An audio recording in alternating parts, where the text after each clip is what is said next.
At 10 News Weather Authority from the JES Weather Center. Good evening, everybody. I'm meteorologist Edward Shaw. Watching a lot more of that cloud cover build in here as we start getting that cold front approaching the region, bringing in a few showers along the way too. As for what we'll see tonight, that soaking rainfall moves in before wrapping up about the mid to late morning tomorrow, giving way to a very nice autumn feel here as we close out this week and head into the weekend. As for right now, again, you can see where we may have a few showers out towards the New River Valley currently, but the large majority of this rainfall is still out towards West Virginia and towards parts of the Midwest. You see a few flash flood statements out here and flood warnings just out towards Kentucky and parts of the Midwest as well from this rain. But as we look at how it's going to play out into our area, not going to be as heavy, but still beneficial to the region. By about 6 p.m., we'll start to see that rainfall ramp up in the New River Valley, possibly up into the Roanoke Valley as well. We get a little bit of a break in the overnight hours before it returns in the early morning hours tomorrow by about 3 to 4 a.m.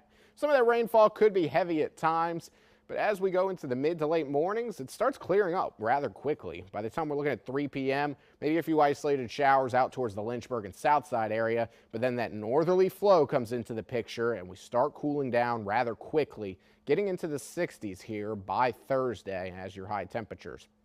So to put it in perspective, your low temperatures for tonight going to be pretty on par with what your high temperatures are going to be on Thursday. Roanoke about 65 degrees, Blacksburg 62, Lynchburg 64, South Boston 66, and Covington at 64 as well. We go into tomorrow similar to where we were at today, if not a few degrees cooler. Roanoke about 78 degrees, Blacksburg 72, Lexington 77, Alta Vista and South Boston at 80, and Danville at 79. That cold front, again, going to drop us Thursday into the 60s throughout the region. We're still at 66 on Friday, along with most of the East Coast, up to 69 by Saturday, and then we start hovering around the 70-degree margin going into Sunday and possibly Monday. Other thing we're watching is a low-pressure system that currently is in development here off the coast and could end up as our first nor'easter of the season here for parts of the Northeast.